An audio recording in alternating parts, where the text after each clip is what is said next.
비상사태의 시작은 단 한 줄이었습니다. 한국산 메모리에 관세 150%를 부과한다. 미국은 계산했습니다. 일본과 대만이 굴복했으니 한국도 다르지 않을 것이라고. 미국 상무부는 확신에 차 있었습니다.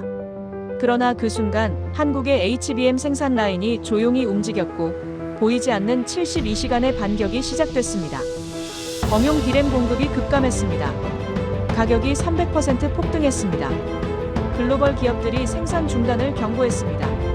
미국 상무부가 긴급 검증에 들어갔고 HBM 대체 불가능이라는 진실이 밝혀지자 백악관이 흔들렸습니다. 우리가 한국을 과소평가했다. 미국 NSC 자문관의 내부 탄식이었습니다. 결국 관세 정책을 철회하고 협력 노선으로 급선회한 미국. 정신 차리고 보니 승리자는 한국이었습니다.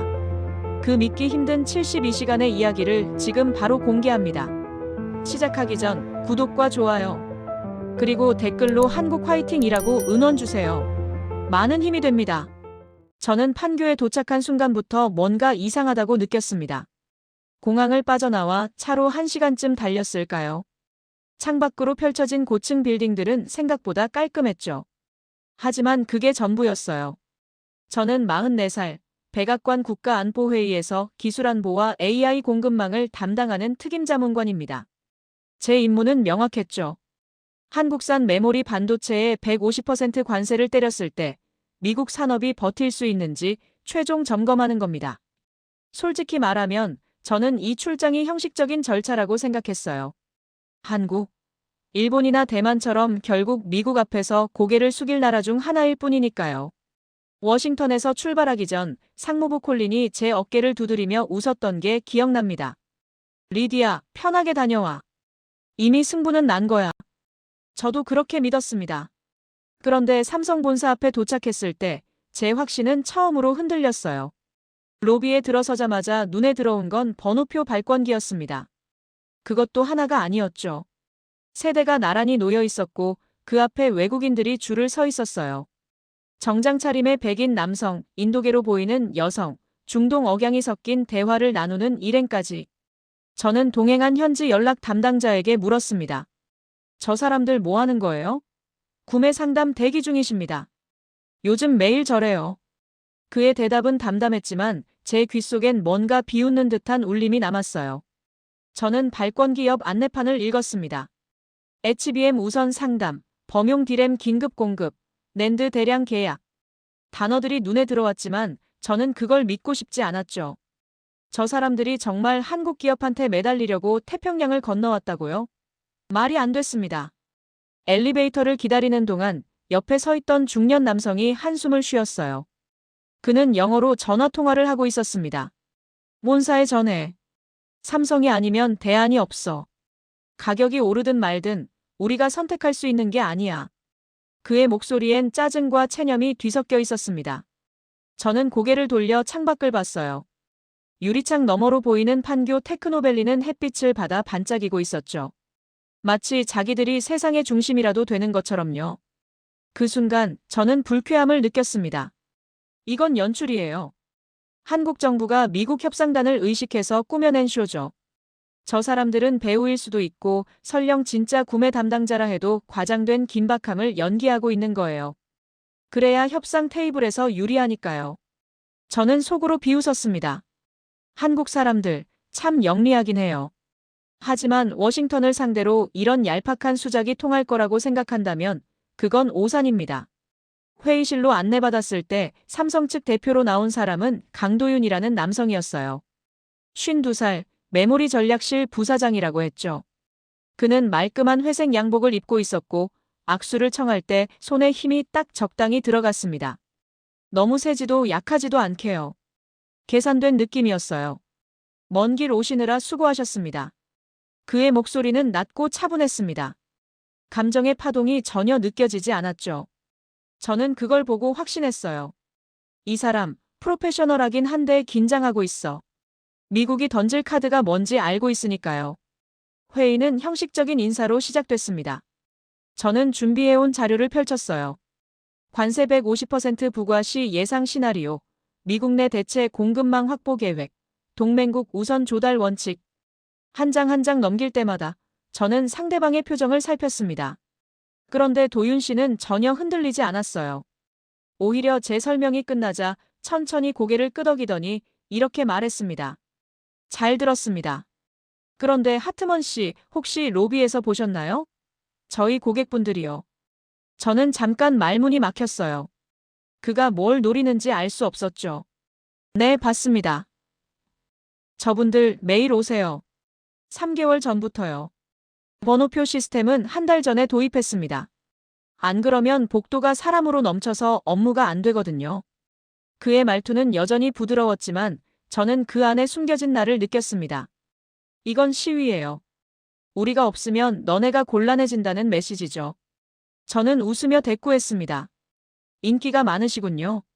하지만 시장은 언제나 변하죠. 도윤 씨는 대답 대신 미소만 지었어요.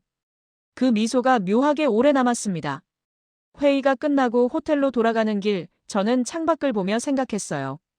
오늘 본 광경들이 진짜일 리 없어.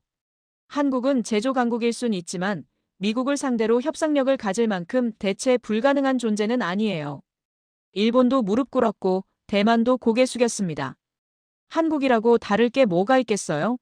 하지만 가슴 한구석이 불편했던 건 사실입니다. 로비의 번호표, 전화 통화하던 남자의 목소리, 그리고 도윤 씨의 그 미소. 뭔가가 제 예상과 어긋나고 있다는 느낌이 들었죠. 저는 호텔방에 들어서서 노트북을 켰습니다. 워싱턴에 보낼 1차 보고서를 작성해야 했어요. 키보드 위에 손을 올렸지만 첫 문장이 쉽게 나오지 않았습니다. 결국 저는 이렇게 썼어요. 현지 분위기는 예상보다 강경함. 그러나 실질적 협상력은 제한적일 것으로 판단됨. 그게 제가 믿고 싶었던 결론이었습니다. 워싱턴과의 화상회의는 한국 시간으로 밤 10시에 시작됐습니다. 저는 호텔방 책상 앞에 앉아서 노트북 화면을 켰어요. 곧 익숙한 얼굴들이 하나씩 접속했죠. 상무부 통상 압박 특별대표 콜린, 상무장관 루트닉, 무역대표부 대표 그리어. 모두 이 작전의 핵심 인물들이었습니다. 콜린이 먼저 입을 열었어요. 리디아, 현지 상황은 어때? 저는 오늘 본 것들을 간략히 정리해서 전달했습니다. 삼성 로비의 번호표, 외국 기업들의 대기 행렬, 도윤 씨와의 첫 회의. 그러면서도 저는 조심스럽게 말했어요. 다만 분위기가 생각보다 강경합니다. 저들이 협상 여지가 있다고 보는 것 같아요. 그 순간 콜린이 비웃듯 코웃음을 쳤습니다. 강경? 리디아, 그건 블러핑이야. 일본 생각해봐. 80년대 반도체 마찰 때 어땠어? 걔들도 처음엔 버틸 듯이 굴었지. 근데 관세 때리고 시장 압박하니까 결국 고개 숙였잖아. 루트닉 장관도 거들었습니다. 대만도 마찬가지였어. TSMC가 애리조나에 공장 짓겠다고 한 게 언제야? 우리가 압박했을 때지. 한국도 똑같아. 결국엔 협력하겠다고 나올 거야. 화면 속 그들의 얼굴엔 확신이 가득했어요. 저도 그 확신에 동조하고 싶었습니다. 사실 저 역시 같은 생각이었으니까요. 그리어가 자료를 공유하며 말했습니다. 관세 150%는 이미 법적 검토 끝났어. 국가안보 위협 조항으로 가면 의회 동의도 필요 없어. 대통령 서명만 있으면 즉시 발효 가능하지. 저는 화면에 띄워진 문서를 훑어봤어요. AI 공급망 독점 우려, 동맹국 과도한 시장 지배, 미국 산업 경쟁력 약화. 논리는 탄탄했습니다. 적어도 서류상으로는요. 콜린이 다시 말했습니다. 리디아, 내가 거기서 확인해야 할 건 딱 하나야. 관세 때렸을 때 미국 기업들이 버틸 수 있느냐. 그것만 확인되면 우린 바로 실행에 들어간다. 알겠습니다. 저는 고개를 끄덕였지만 가슴 한켠이 묘하게 무거웠어요. 오늘 봤던 로비의 풍경이 자꾸 머릿속을 맴돌았거든요. 하지만 저는 그 생각을 밀어냈습니다. 제 역할은 의심하는 게 아니라 확인하는 거니까요. 회의가 끝나고 저는 창밖을 내다봤어요. 판교의 밤은 생각보다 밝았습니다.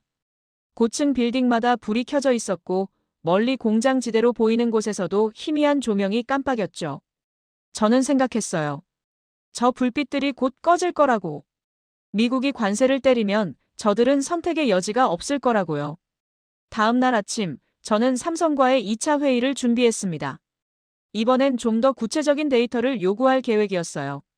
HBM 생산 능력, 범용 디램 재고 현황, 대체 공급 가능성. 만약 저들이 제대로 된 답을 못한다면 그게 바로 증거가 되는 거죠. 한국은 대체 가능하다는 증거요. 회의실에 들어섰을 때 도윤 씨는 이미 자리에 앉아 있었습니다. 그의 옆엔 데이터 담당으로 보이는 젊은 여성이 노트북을 펼쳐놓고 있었어요. 오늘은 좀 더 실무적인 이야기를 나눠보죠. 제가 먼저 말문을 열었습니다. 도윤 씨는 고개를 끄덕이며 대답했어요. 좋습니다. 궁금하신 걸 물어보세요. HBM 생산량이 지금 월 얼마나 됩니까? 기밀이지만 대략적으론 말씀드릴 수 있습니다. 월 3만 웨이퍼 정도요. 미국 기업이 그 물량을 대체하려면 얼마나 걸릴까요? 도윤 씨는 잠시 생각하는 척하더니 차분히 대답했습니다. 최소 3년입니다. 설비 구축에 2년, 수율 안정화에 1년. 그것도 기술 이전이 완벽하게 된다는 가정하에서요. 3년. 저는 속으로 코웃음 쳤어요. 그건 협박용 숫자죠. 실제론 더 빠를 겁니다. 범용 디램은요? 만약 HBM에 집중한다고 하면 범용 디램 공급이 줄어들 텐데요. 맞습니다. 이미 줄고 있어요. 그의 대답은 너무 담담했습니다. 마치 날씨 이야기하듯이요. 가격은 어떻게 되나요? 올해 초 대비 40% 올랐습니다. 앞으로 더 오를 겁니다. 저는 메모를 하는 척하며 속으로 생각했어요. 이건 협박이야. 가격을 올려서 미국 기업들을 압박하겠다는 거지. 하지만 시장은 늘 균형을 찾아요. 공급이 부족하면 다른 곳에서 메우게 되어 있죠. 회의가 끝나고 나올 때 도윤 씨가 엘리베이터 앞까지 배웅을 나왔습니다. 하트먼 씨, 한 가지만 여쭤봐도 될까요? 네, 뭔데요? 미국은 정말 관세를 때릴 준비가 돼 있나요? 그의 질문은 조심스러웠지만 눈빛은 날카로웠어요. 저는 웃으며 대답했습니다. 그건 저희 대통령님이 결정하실 일이죠. 그렇겠죠.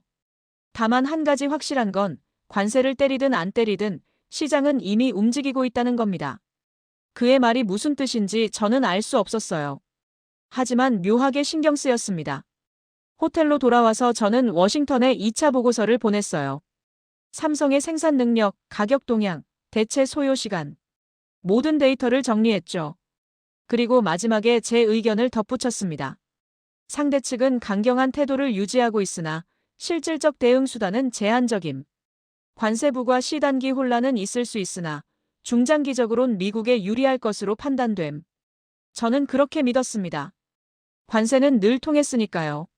일본도 대만도 결국엔 미국 앞에 고개를 숙였죠. 한국이라고 다를 이유가 없었어요. 그날 밤 저는 일찍 잠자리에 들었습니다. 내일부터는 본격적인 검증 작업이 시작될 거예요. 미국 기업들과 화상 미팅을 잡아서 실제로 한국 없이 버틸 수 있는지 확인할 계획이었죠. 저는 베개에 머리를 눕히며 생각했어요. 이 출장은 곧 끝날 거야. 그리고 워싱턴으로 돌아가면 관세부가 최종 승인 서류에 제 사인이 들어갈 겁니다. 그게 제가 믿었던 시나리오였습니다. 사흘째 되는 날, 저는 처음으로 미국 로비스트를 만났습니다. 그의 이름은 브라이언 케인. 49살, 미국 메모리 반도체 업계를 대변하는 로비스트였죠. 사실 저는 그를 만나기 전부터 경계하고 있었어요. 로비스트들은 늘 자기 고객에게 유리한 이야기만 하니까요. 하지만 워싱턴에서 콜린이 강력히 추천했고 상무부도 그의 자료를 신뢰한다고 했습니다. 우리는 판교 인근 호텔 라운지에서 만났어요. 브라이언은 짙은 남색 양복에 붉은 넥타이를 메고 있었고 악수할 때 손에 땀이 약간 배어 있었습니다. 긴장한 건지 아니면 원래 그런 건지 알 수 없었어요. 하트먼 씨, 만나서 반갑습니다. 제가 준비한 자료가 도움이 되길 바랍니다. 그는 태블릿을 꺼내 화면을 제게 보여줬어요. 파워포인트 슬라이드가 깔끔하게 정리돼 있었죠. 제목은 이랬습니다. 한국 메모리 반도체의 대체 가능성 분석. 첫 장을 넘기자 그래프가 나왔어요. 미국 메모리 기업들의 생산 능력 증설 계획이었습니다. 보시다시피 미국 기업들은 이미 준비 중입니다. 특히 HBM 분야에서 내년 상반기부터 본격 양산에 들어갈 계획이에요. 내년 상반기요? 저는 눈썹을 치켜 올렸습니다. 어제 도윤 씨는 3년이 걸린다고 했거든요. 네, 기술 격차가 생각보다 크지 않습니다. 삼성이나 SK가 앞서 있긴 하지만 그건 대량 생산 경험 때문이에요. 기술 자체는 이미 미국도 확보했어요. 브라이언의 목소리는 자신감으로 가득했습니다. 저는 고개를 끄덕이며 다음 슬라이드를 넘겼어요. 두 번째 장엔 비용 분석이 나왔습니다. 한국산 메모리에 관세 150%를 부과하면 가격이 미국산과 거의 비슷해진다는 내용이었죠. 관세만 때리면 가격 경쟁력이 사라집니다. 그럼 미국 기업들이 시장을 회복할 수 있어요. 하지만 단기적으론 공급 부족이 생기지 않을까요? 제 질문에 브라이언은 잠깐 머뭇거렸어요. 그러더니 이렇게 대답했습니다. 물론 석 달에서 6개월 정도는 혼란이 있을 수 있습니다. 하지만 그건 감내할 만한 수준이에요. 장기적으론 미국 산업에 엄청난 이득이죠. 석 달에서 6개월. 저는 그 숫자를 머릿속에 새겼습니다. 생각보다 짧았어요. 만약 정말 그 정도 기간이면 충분히 감수할 만했죠. 다른 국가들은 어떻습니까? 일본이나 유럽에서 공급을 늘릴 순 없나요? 일본은 범용 디램엔 강하지만 HBM은 약합니다. 유럽은 애초에 메모리 생산을 거의 안 하고요. 결국 미국이 직접 나서는 게 가장 확실한 해법이에요. 브라이언은 자료를 하나 더 꺼냈습니다. 이번엔 빅테크 기업들의 반응 예측이었어요. 구글, 마이크로소프트, 아마존 같은 기업들도 처음엔 반발할 겁니다. 하지만 장기적으론 미국 공급망이 안정되는 걸 환영할 거예요. 지금은 한국에 너무 의존하고 있어서 불안하거든요. 저는 그의 말을 들으며 고개를 끄덕였어요. 논리적으로 들렸습니다. 하지만 뭔가 석연치 않은 구석이 있었죠. 어제 삼성 로비에서 봤던 사람들, 그들의 절박한 표정이 자꾸 떠올랐거든요. 브라이언 씨, 솔직히 물어볼게요. 정말 미국 기업들이 준비됐나요? 아니면 이건 그냥 희망사항인가요? 제 질문은 조금 날카로웠습니다. 브라이언의 얼굴이 잠깐 굳었어요. 하지만 곧 웃음을 지으며 대답했죠. 하트먼 씨, 저는 거짓말하지 않습니다. 제 고객사들은 이미 수천억 달러를 투자했어요. 그들이 장난으로 그런 돈을 쓸 것 같나요? 그의 말에 일리가 있었습니다. 저는 더 이상 묻지 않았어요. 회의가 끝나고 저는 호텔방으로 돌아왔습니다. 책상 위엔 브라이언이 준 자료 파일이 놓여 있었어요. USB 안에 모든 데이터가 담겨 있었죠. 저는 노트북에 꽂고 하나하나 열어봤습니다. 그래프, 표, 예측 모델. 모든 게 그럴듯해 보였어요. 하지만 묘하게 마음이 편하지 않았습니다. 왜일까요? 저는 창밖을 봤어요. 멀리 삼성 본사 건물이 보였습니다. 저녁 7시가 넘었는데도 불이 환하게 켜져 있었죠. 저는 생각했어요. 저 사람들은 지금 뭘 하고 있을까? 관세가 떨어질 거라는 걸 알고 있을까? 아니면 정말 자신들이 대체 불가능하다고 믿고 있을까? 저는 스스로에게 물었습니다. 리디아, 넌 뭘 믿고 싶은 거야? 답은 명확했어요. 저는 미국이 이기는 시나리오를 믿고 싶었습니다. 그게 제 임무였고 제 정체성이었으니까요. 한국이 대체 불가능하다는 건 곧 미국이 약하다는 뜻이잖아요. 그건 받아들일 수 없었습니다. 저는 브라이언의 자료를 다시 열었어요. 그리고 하나하나 읽으며 스스로를 설득했습니다. 그래, 이게 맞아. 한국은 대체 가능해. 시간이 좀 걸릴 뿐이지 불가능한 건 아니야. 그날 밤 저는 워싱턴에 보고서를 보냈습니다. 브라이언의 자료를 첨부하면서 이렇게 적었어요. 미국 산업계는 대체 준비가 상당 부분 진행됨. 단기 혼란은 불가피하나 중장기적 전망은 긍정적임. 관세 부과 실행 가능. 저는 전송 버튼을 눌렀습니다. 그리고 잠시 후 콜린에게서 답장이 왔어요. 잘했어, 리디아. 이제 마지막 단계만 남았어. 빅테크들 반응만 확인하면 돼. 저는 노트북을 닫았습니다. 하지만 잠은 오지 않았어요. 머릿속이 복잡했거든요. 브라이언의 자신감 넘치는 목소리, 도윤 씨의 차분한 미소, 로비의 번호표들. 모든 게 뒤섞여서 정리가 안 됐습니다. 저는 베개를 베고 누웠지만 천장만 바라봤어요. 그러다 문득 이런 생각이 들었습니다. 만약 브라이언이 틀렸다면? 만약 한국이 정말 대체 불가능하다면? 저는 고개를 저었어요. 아니야. 그럴 리 없어. 미국은 늘 이겼어. 일본도 대만도 이겼잖아. 한국이라고 다를 게 뭐가 있겠어. 하지만 가슴 한구석의 불안은 쉽게 사라지지 않았습니다. 닷새째 되던 날, 저는 이메일 한 통을 받았습니다. 발신자는 에밀리 첸. 39살, 미국 상무부 반도체 수급 위기 대응 TF 데이터 책임자였죠. 저는 그녀를 워싱턴에서 몇 번 본 적이 있었어요. 조용하고 꼼꼼한 스타일이었죠. 감정 표현을 거의 안 하는 사람이었습니다. 제목은 간단했어요. 비공식 자료 전달. 저는 호텔방 책상에 앉아서 첨부 파일을 열었습니다. PDF 문서 한 장이었어요. 제목을 보는 순간 가슴이 철렁했죠. HBM 공급망 대체 불가능성 분석 내부용. 저는 천천히 스크롤을 내렸습니다. 첫 페이지엔 요약이 나와 있었어요. 현재 글로벌 HBM 시장에서 한국 기업 삼성, SK이 차지하는 비중은 95%. 미국 기업의 대체 생산 능력 확보 소요 시간은 최소 3년에서 5년. 단기 대체는 기술적으로 불가능함. 3년에서 5년. 브라이언이 말한 6개월이 아니었어요. 저는 다음 페이지를 넘겼습니다. 그래프가 나왔죠. HBM 생산 공정의 복잡도를 나타낸 도표였어요. D램을 여러 층으로 쌓고 칩과 칩 사이를 실리콘 관통 전극으로 연결하고 열 관리까지 동시에 해야 한다는 설명이 빼곡했습니다. HBM은 단순 메모리가 아닌 시스템 반도체에 가까움. 설계, 제조, 패키징 기술이 모두 결합돼야 하며 수율 안정화까지 최소 2년 소요. 저는 손이 떨렸어요.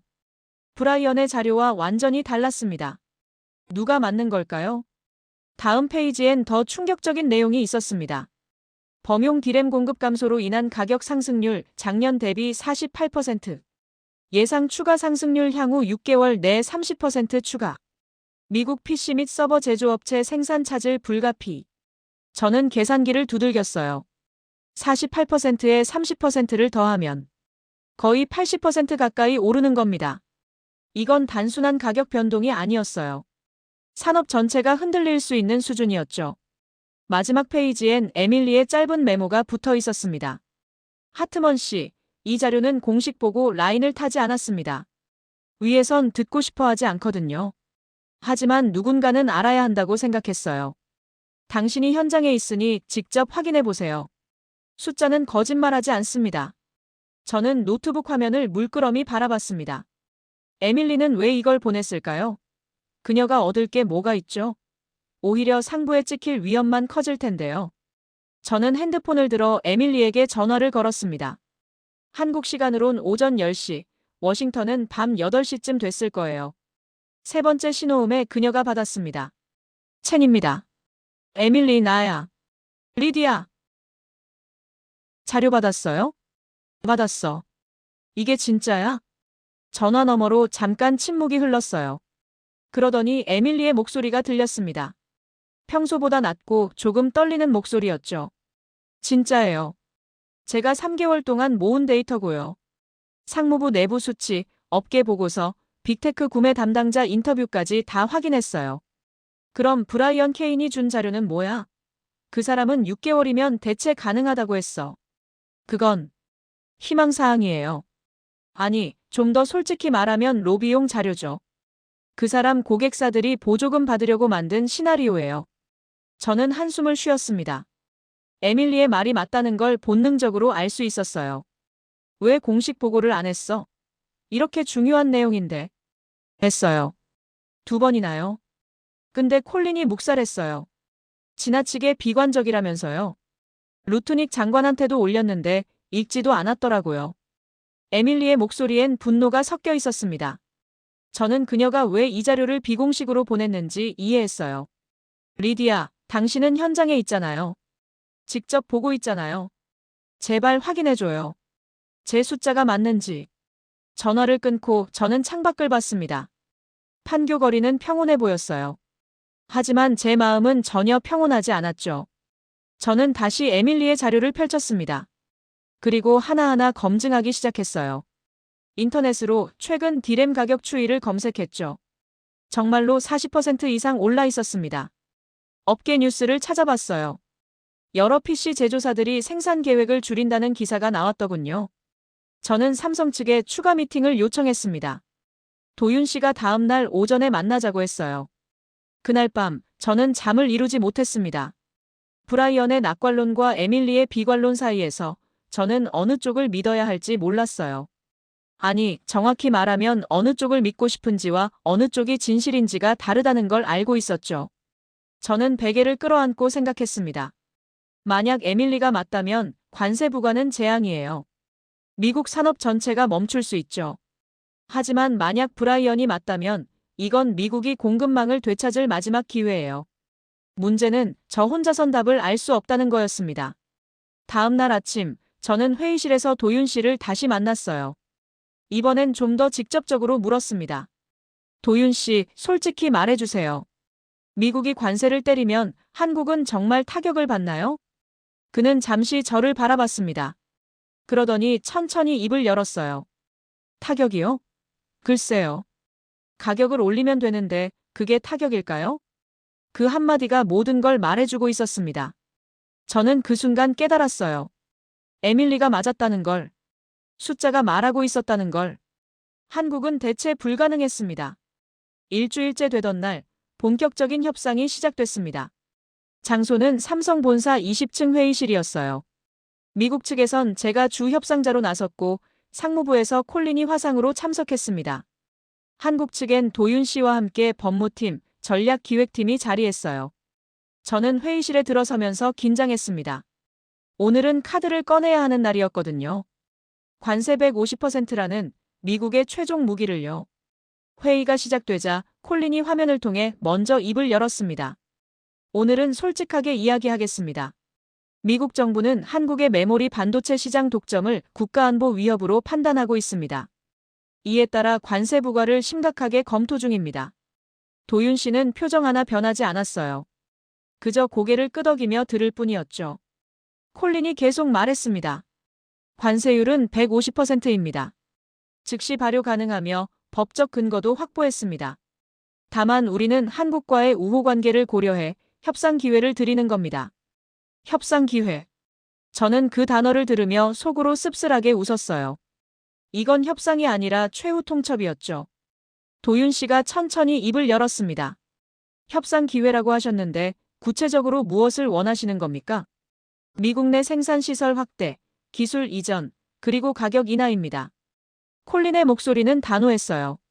저는 도윤 씨의 반응을 주시했습니다. 그런데 그는 웃었어요. 아주 짧게, 거의 들리지 않을 정도로요. 재미있네요. 뭐가 재미있습니까? 콜린이 날카롭게 물었습니다. 미국이 관세를 때린다고 하셨죠? 150%요. 그럼 저희 제품 가격이 2배 반이 되는 겁니까? 그렇습니다. 그럼 저희가 할 일은 간단합니다. 원래 가격을 올리면 되죠. 어차피 관세는 미국 소비자가 내는 거니까요. 순간 회의실이 조용해졌어요. 콜린의 얼굴이 화면으로도 보일 정도로 굳었습니다. 저는 끼어들었습니다. 그럼 경쟁력을 잃게 될 텐데요. 다른 공급처로 이동할 겁니다. 도윤 씨가 저를 바라봤어요. 그의 눈빛은 차가웠습니다. 하트먼 씨, 일주일 동안 여기 계셨잖아요. 다른 공급처가 있던가요? 저는 대답할 수 없었어요. 로비의 번호표들, 외국 기업들의 행렬, 에밀리의 보고서. 모든 게 그의 말을 뒷받침하고 있었거든요. 일본은 HBM을 못 만듭니다. 대만은 파운드리에 집중하느라 메모리는 포기했어요. 유럽은 애초에 없고요. 결국 미국 기업들이 직접 만들어야 하는데 그거 3년 걸린다면서요? 도윤 씨의 말투는 여전히 차분했지만 그 안엔 날이 서 있었습니다. 콜린이 목소리를 높였어요. 그래서 협박하시는 겁니까? 미국을 상대로. 협박이요? 천만에요. 저는 그냥 시장 원리를 설명하는 겁니다. 공급이 부족하면 가격이 오르죠. 수요와 공급, 중학교 경제 시간에 배우는 내용 아닙니까? 그 순간 저는 깨달았어요. 이건 협상이 아니었습니다.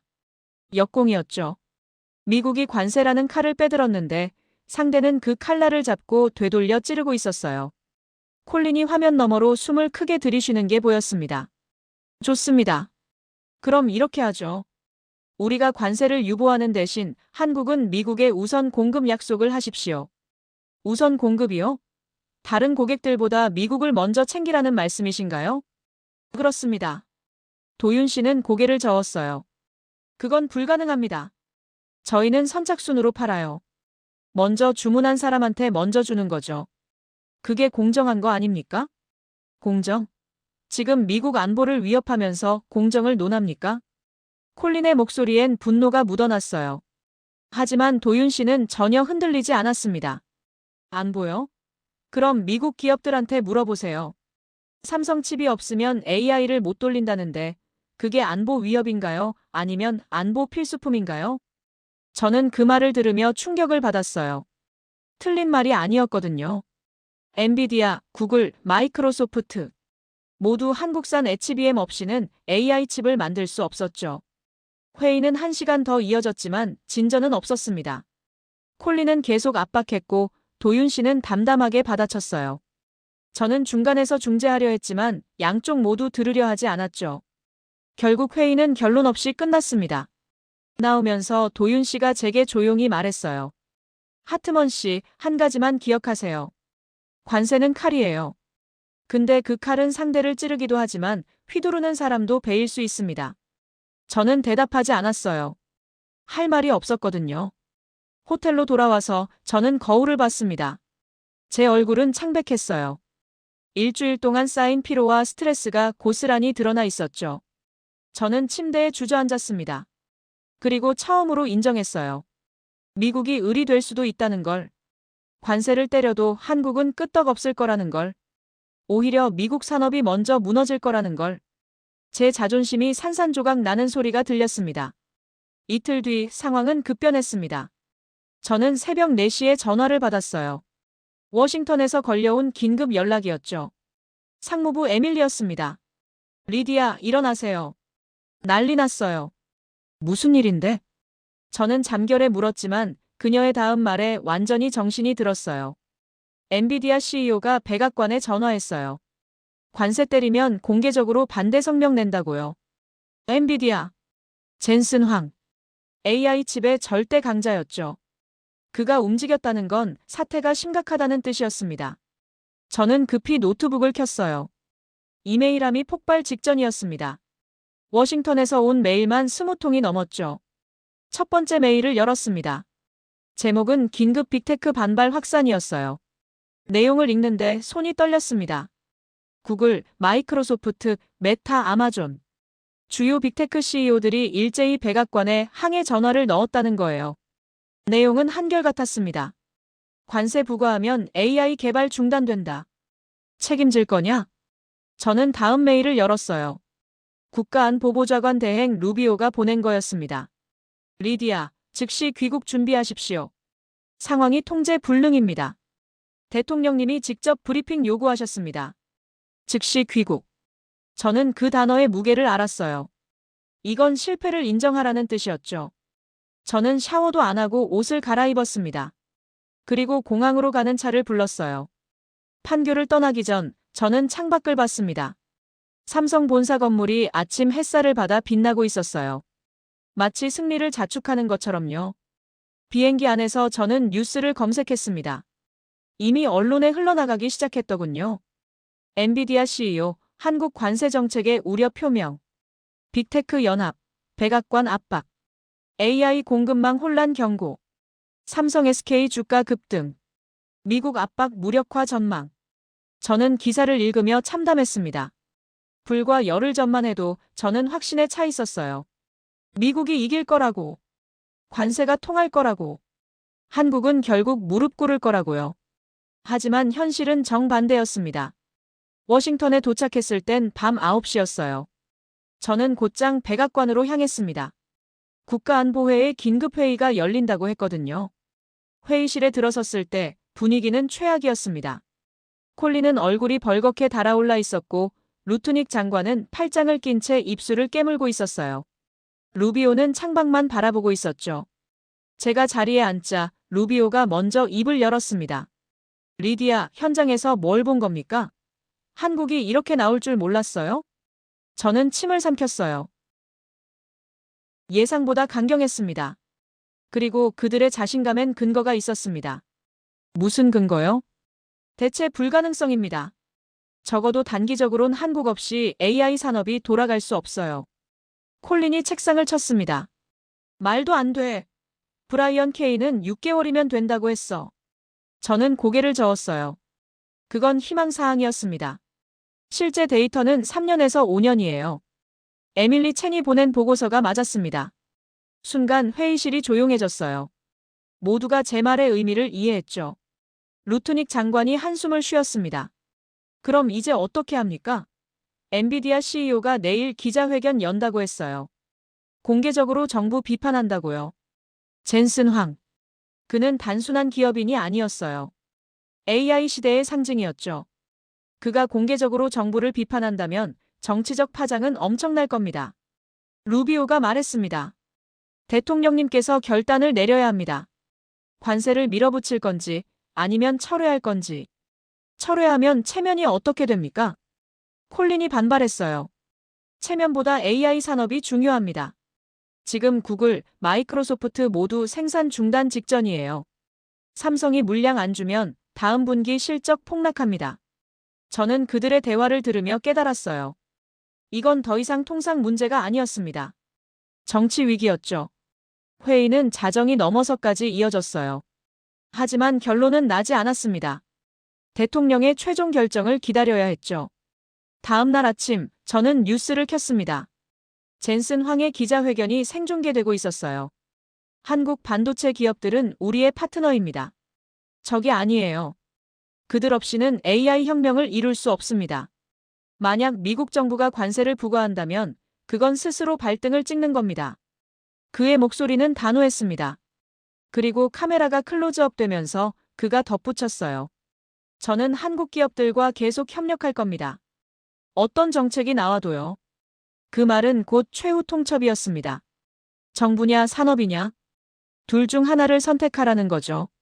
저는 TV를 끄고 창밖을 봤어요. 워싱턴의 하늘은 맑았지만 제 마음은 어두웠습니다. 미국이 흔들리고 있었어요. 그리고 저는 그 흔들림의 한가운데 서 있었습니다. 사흘이 지났습니다. 그동안 워싱턴은 혼란에 빠져 있었어요. 언론은 연일 AI 공급망 위기를 다뤘고 의회에선 청문회 소집 움직임이 나왔죠. 빅테크 주가는 출렁였고 투자자들은 불안해했습니다.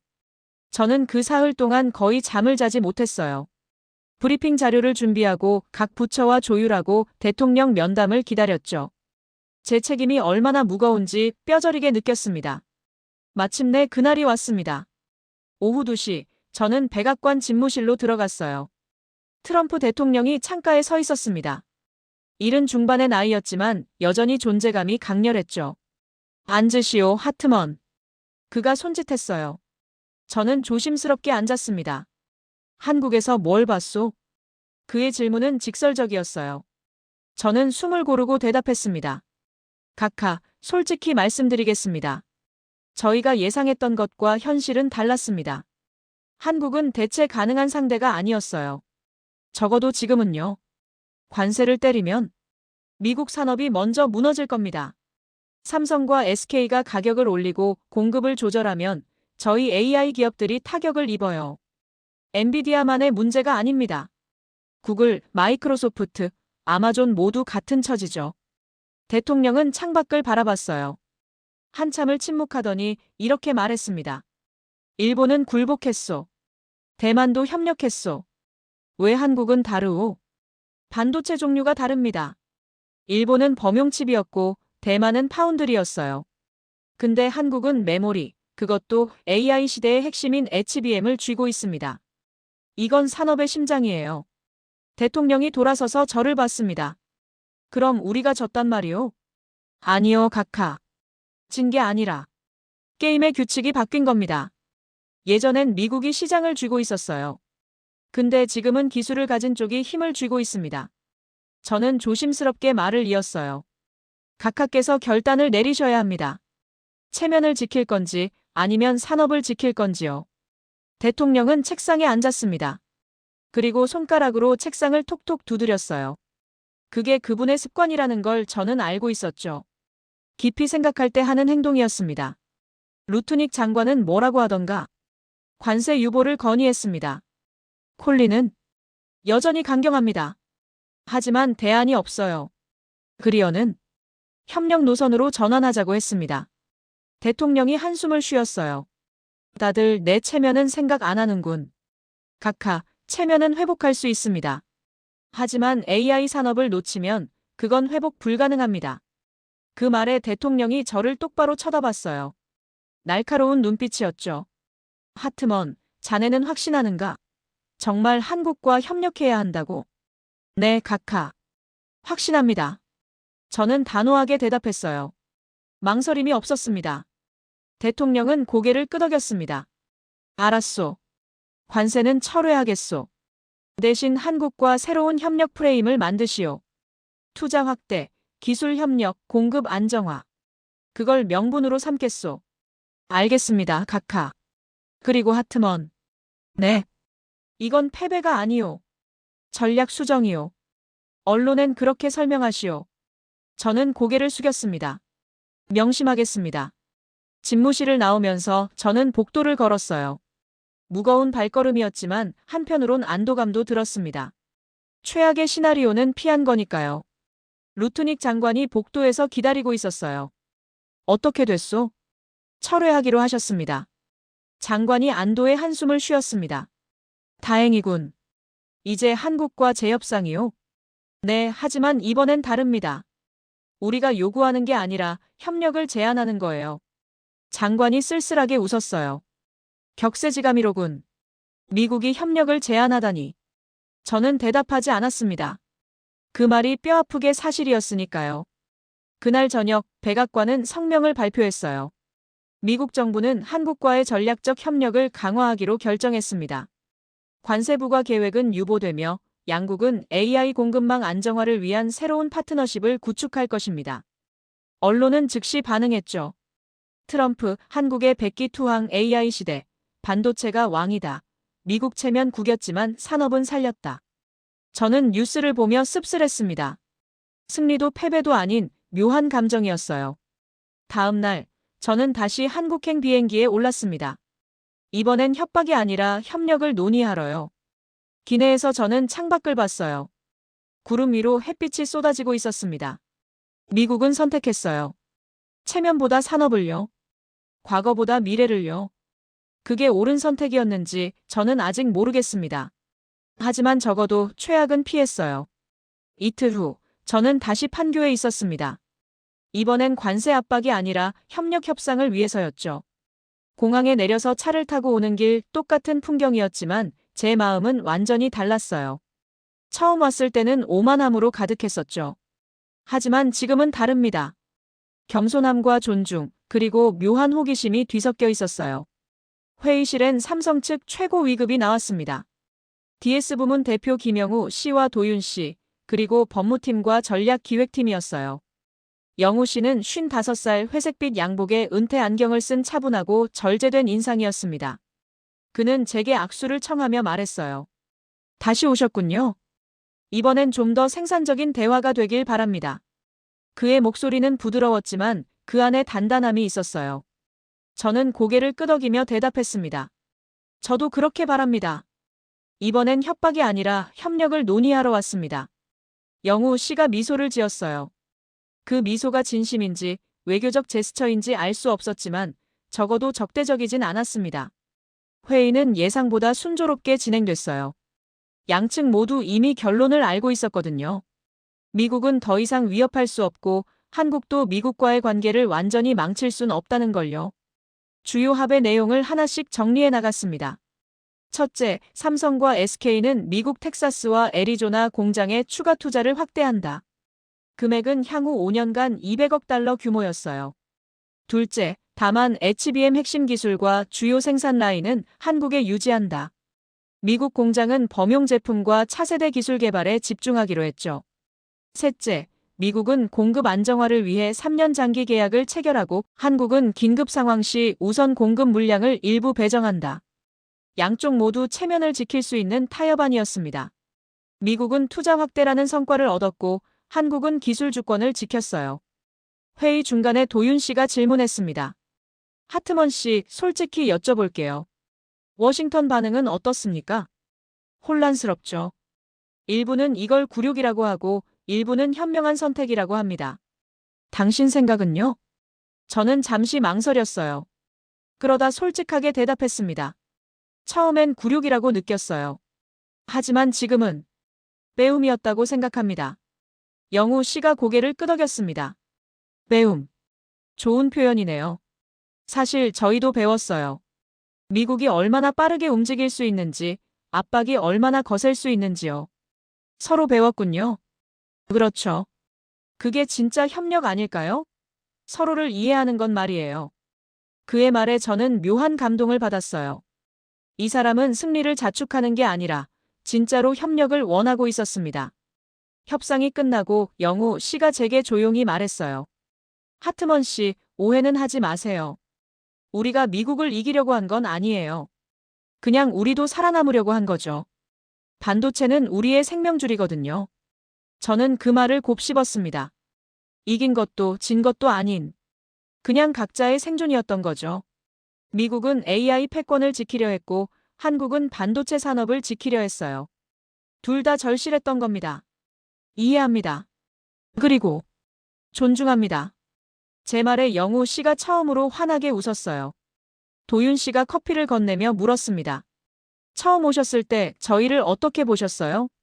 솔직히 과대평가된 제조국이라고 생각했습니다. 일본이나 대만처럼 결국 미국 앞에서 무릎 꿇을 거라고 봤죠. 그가 피식 웃었어요. 지금은요? 생각이 완전히 바뀌었습니다. 한국은 대체 불가능한 파트너더군요. 그리고 그냥 제조만 하는 나라가 아니에요. 기술을 선도하는 나라였습니다. 대체 불가능. 좋은 표현이네요. 근데 하트먼 씨, 그건 영원하지 않아요. 언젠가 미국도 기술을 따라잡을 겁니다. 중국도 쫓아올 거고요. 그럼 우리는 또 다른 걸 준비해야죠. 그게 기술 산업의 숙명이에요. 저는 그의 말에서 깊은 통찰을 느꼈습니다. 이 사람들은 현재에 안주하지 않더군요. 지금 우위를 점하고 있다고 해서 방심하지 않았어요. 늘 다음을 준비하고 더 앞을 내다보고 있었습니다. 그럼 다음은 뭡니까? HBM 다음에 올 기술은요? 도윤 씨가 미소를 지었어요. 그건 비밀이죠. 근데 힌트를 드리자면 메모리와 프로세서의 경계가 사라지는 시대가 올 겁니다. 저는 고개를 끄덕였어요. 더 이상 묻지 않았습니다. 이미 충분히 들었으니까요. 회의가 완전히 끝나고 저는 호텔로 돌아왔습니다. 시계를 보니 저녁 6시였어요. 저는 방에 짐을 내려놓고 혼자 나가기로 했습니다. 판교 거리를 걸어보고 싶었거든요. 고층 빌딩들 사이로 차가운 바람이 불었습니다. 2월 말의 공기는 아직 쌀쌀했지만 봄이 오고 있다는 느낌이 들었어요. 거리엔 퇴근하는 사람들이 가득했습니다. 정장 차림의 직장인들, 캐주얼한 옷차림의 개발자들, 노트북을 든 젊은이들. 저는 그들을 보며 생각했어요. 저 사람들 하나하나가 이 나라의 기술을 만들어가고 있구나. 밤늦게까지 일하고 새벽에 출근하고 끊임없이 혁신하면서요. 공장 지대 쪽으로 걸어갔습니다. 멀리서 삼성과 SK 공장의 불빛이 보였어요. 밤 7시가 넘었는데도 여전히 환하게 빛나고 있었죠. 24시간 내내 돌아가는 생산 라인. 그 안에서 만들어지는 작은 칩 하나하나가 세상의 AI를 움직이고 있었습니다. 저는 벤치에 앉아서 그 불빛을 한참 바라봤어요. 그러다 문득 깨달았습니다. 관세는 무기가 아니었어요. 적어도 이 시대에는요. 총도 항공모함도 아니었죠. 진짜 무기는 기술이었고 생산 능력이었고 대체 불가능성이었습니다. 미국은 여전히 강대국입니다. 군사력도 최강이고 경제 규모도 가장 크죠. 하지만 강대국이라고 해서 모든 걸 마음대로 할 순 없어요. 세상은 복잡해졌고 힘의 원천도 다양해졌습니다. 한국은 작은 나라예요. 땅도 좁고 인구도 적죠. 하지만 반도체라는 심장을 쥐고 있었습니다. 그 심장 없이는 AI 시대가 돌아가지 않았어요. 저는 지난 2주일을 떠올렸습니다. 오만했던 제 모습, 현실을 부정하려 했던 순간들, 숫자를 외면하려 했던 시도들. 그리고 마침내 진실을 인정했던 그 순간들. 저는 달라졌습니다. 한국을 보는 시각도 세상을 보는 시각도 제 자신을 보는 시각도요. 겸손을 배웠어요. 강대국이라고 해서 항상 옳은 건 아니라는 걸. 작은 나라라고 해서 무시할 수 없다는 걸. 그리고 무엇보다 기술이 세상을 바꾸는 시대에선 기술을 가진 자가 힘을 가진다는 걸요. 핸드폰이 울렸습니다. 워싱턴에서 온 메시지였어요. 루트닉 장관이었죠. 최종 보고서 언제 나오나? 대통령님이 기다리고 계셔. 저는 미소를 지으며 답장을 보냈습니다. 내일 아침 보내드리겠습니다. 다음 날 아침, 저는 워싱턴으로 돌아가는 비행기에 올랐어요. 창밖으로 판교가 멀어지고 있었습니다. 아침 햇살을 받은 고층 빌딩들이 반짝이고 있었죠. 저는 노트북을 열어서 최종 보고서를 작성했습니다. 제목은 이랬어요. 한마이너스미 반도체 협력 프레임워크 새로운 파트너십의 시작. 첫 문장을 쓰면서 저는 미소를 지었습니다. 오늘 우리는 진 게 아니라 규칙이 바뀌었음을 인정한 겁니다. AI 시대의 패권은 총이 아니라 반도체라는 심장을 누가 쥐고 있느냐에 달려 있습니다. 그게 진실이었으니까요. 보고서를 쓰는 동안 저는 지난 2주일을 정리했어요. 판교에서 본 것들, 만난 사람들, 느낀 감정들. 모든 게 저를 바꿔놓았습니다. 마지막 문단을 쓸 때 저는 이렇게 적었어요. 미국은 여전히 강합니다. 하지만 힘의 본질이 변했습니다. 이제 우리에게 필요한 건 압박이 아니라 협력이고 위협이 아니라 존중입니다. 한국은 우리의 경쟁자가 아니라 파트너입니다. 그들이 가진 기술 없이는 우리의 미래도 없습니다.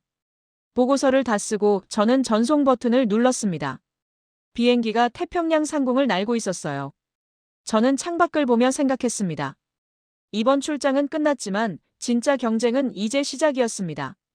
미국도 다시 일어설 거고 중국도 쫓아올 거고 일본과 유럽도 도전할 거예요. 그게 바로 기술 패권의 속성이니까요. 영원한 승자는 없고 끊임없는 경쟁만 있을 뿐이죠. 하지만 적어도 오늘 저는 하나를 배웠습니다. 진짜 강함은 상대를 굴복시키는 게 아니라 상대를 인정하고 함께 나아가는 거라는 걸요. 저는 눈을 감았습니다. 피곤했지만 마음은 편안했어요. 판교의 밤 풍경이 떠올랐습니다. 환하게 빛나던 공장들, 끊임없이 움직이던 사람들, 그리고 미래를 만들어가던 그 작은 집들. 제 이야기는 여기까지입니다. 영상이 유익하셨다면 구독과 좋아요, 그리고 응원의 댓글 부탁드립니다. 여러분의 작은 관심이 영상을 제작하는 데 가장 큰 힘이 됩니다.